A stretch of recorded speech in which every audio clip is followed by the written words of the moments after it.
بسم اللہ الرحمن الرحیم۔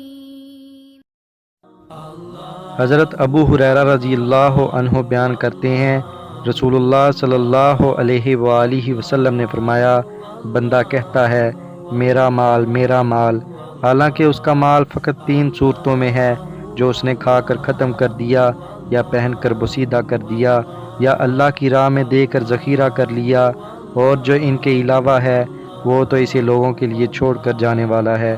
مشکوٰۃ المصابیح، حدیث نمبر 5166۔